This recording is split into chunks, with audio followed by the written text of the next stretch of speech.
প্রিয় ও স্নেহের 2025 সালের নতুন বছরের নবম শ্রেণীর ছাত্রছাত্রী বন্ধুরা, আশা করি তোমরা সবাই ভালো আছো। আজ আমরা যে বিষয়টি নিয়ে আলোচনা করব, নবম শ্রেণীর সেকেন্ড সামারি অর্থাৎ দ্বিতীয় পর্যায়ক্রমিক মূল্যায়নের লাইফ সায়েন্স অর্থাৎ জীবন বিজ্ঞানের কোশ্চেন পেপার নিয়ে। দেখো সরাসরি স্ক্রিনে তোমরা নবম শ্রেণীর সেকেন্ড সামারি অর্থাৎ দ্বিতীয় পর্যায়ক্রমিক মূল্যায়নের জীবন বিজ্ঞানের কোশ্চেনটা দেখতে পাচ্ছ। ফুল মার্কস আমাদের রয়েছে 40, সময় তোমাদের রয়েছে 1 ঘন্টা 30 মিনিট। একে থেকে রয়েছে সঠিক উত্তর নির্বাচন করে বাক্যটি সম্পূর্ণ করো। প্রশ্নের মান 1 করে 1 × 9 = 9। দেখে নাও 9টি প্রশ্ন দেওয়া রয়েছে। 2 রয়েছে নির্দেশ অনুসারে 6টি প্রশ্ন দেওয়া। প্রশ্নের মান 1 করে 1 × 6 = 6। শূন্যস্থান পূরণ করো যে কোনো দুটি। সালোক সংশ্লেষে অন্ধকার বিক্রিয়াটি ঘটে ক্লোরোপ্লাস্টের ড্যাশ অংশে। ড্যাশ হলো দেহের সর্বাপেক্ষা বড় অস্থি। অতিরিক্ত জল উদ্ভিদ দেহ থেকে ড্যাশ পদ্ধতি নির্গত হয়। সত্য অথবা মিথ্যা নির্ণয় করো। বদ্ধ রক্ত সংবহন তন্ত্রে রক্ত দেহগর্ভে মুক্ত হয়। দহন প্রক্রিয়ায় O2 ছাড়া সম্ভব। রসের উৎসেচকের মাধ্যমে জল ও খনিজ লবণ উদ্ভিদের নিম্নমুখে বাহিত হয়। পর হচ্ছে একটি শব্দ বা একটি বাক্য হতে যে কোনো দুটি। সালোক সংশ্লেষকারী অঙ্গাণুটির নাম কি? বিসদৃশ্য নির্বাচন করো। কৃষক চক্রে উৎপন্ন একটি যোগ বা উৎপন্ন প্রথম যৌগটির নাম কি? পরের তিনে থাকে 5টি প্রশ্ন। প্রশ্নের মান 2 করে 2 × 5 = 10। সালোক সংশ্লেষকে অঙ্গার আত্মীকরণ বলে কেন? নিম্নলিখিত বিষয়ের সাপেক্ষে বাষ্পমোচন ও বাষ্পভবনের মধ্যে পার্থক্য লেখো। প্রক্রিয়ার গতি। কোষান্তর পরিবহনে সক্রিয় পরিবহনের ভূমিকা লেখো।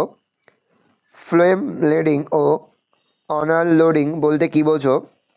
TCA সাইকেল বলতে কী বোঝো? দুটি অ্যামাইলোলাইটিস উৎসেচকের নাম ও একটি করে ভূমিকা উল্লেখ করো। প্রাণী পুষ্টির পর্যায়গুলি উল্লেখ করো। সাইনোভিয়াল তরলের তাৎপর্য উল্লেখ করো। 4 দাগে রয়েছে নিচের 3টি প্রশ্ন দেওয়া। প্রশ্নের মান 5 করে 5 × 3 = 15। সালোক সংশ্লেষে আলোক দশাটি বিবৃত করো অথবা বাষ্পমোচনকে একটি প্রয়োজনীয় অথচ ক্ষতিকর পদ্ধতি বলে কেন? মানুষের শ্বাসকার্যে সাহায্যকারী শ্বাস পেশিগুলির নাম লেখো।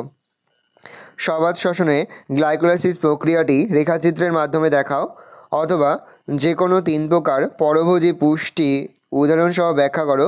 পুষ্টিতে যকৃতের ভূমিকা উল্লেখ করো। ABO ব্লাড গ্রুপ কি? CSF এর অবস্থান ও দুটি কাজ উল্লেখ করো। উদ্ভিদের একটি করে N2 যুক্ত ও দুটি N2 বিহীন রেচন উদাহরণের প্রত্যেকটির একটি করে অর্থনৈতিক তাৎপর্য লেখো। তাছাড়া মূত্রতন্ত্রে নেফ্রনের ভূমিকা লেখো। দেখে নাও, এর পাশাপাশি তোমরা কিন্তু একটি পরিচ্ছন্ন বৃক্কের চিত্র এবং একটি নেফ্রনের চিত্র কিন্তু খুব ভালো করে তোমরা প্র্যাকটিস করবে। এই রয়েছে টোটাল তোমাদের সেকেন্ড সামারি অর্থাৎ দ্বিতীয় পর্যায়ক্রমিক মূল্যায়নের নবম শ্রেণীর লাইফ সায়েন্স অর্থাৎ জীবন বিজ্ঞানের কোশ্চেন পেপার। ভালো তোমরা দেখে নাও কোশ্চেন পেপারটা। আশা করি ভিডিওটা ভালো লেগেছে। ভিডিওটা ভালো লাগলে ভিডিওকে লাইক করতে ভুলবেন না। আমার চ্যানেল নতুন হওয়া লাল ক্লিক সাবস্ক্রাইব প্রেস করে পাশে বেল আইকন প্রেস করে নতুন কোনো ভিডিও আপলোড করি সবার ফার্স্ট নোটিফিকেশন তোমরা পেয়ে যাও। আর এই ভিডিও তোমার বন্ধু বান্ধবী আত্মীয় স্বজন সবার মধ্যে কিন্তু অনেক শেয়ার করে এটা বছর নবম শ্রেণীতে পড়ছে। ভালো করে দেখে না কোশ্চেন পেপারটা।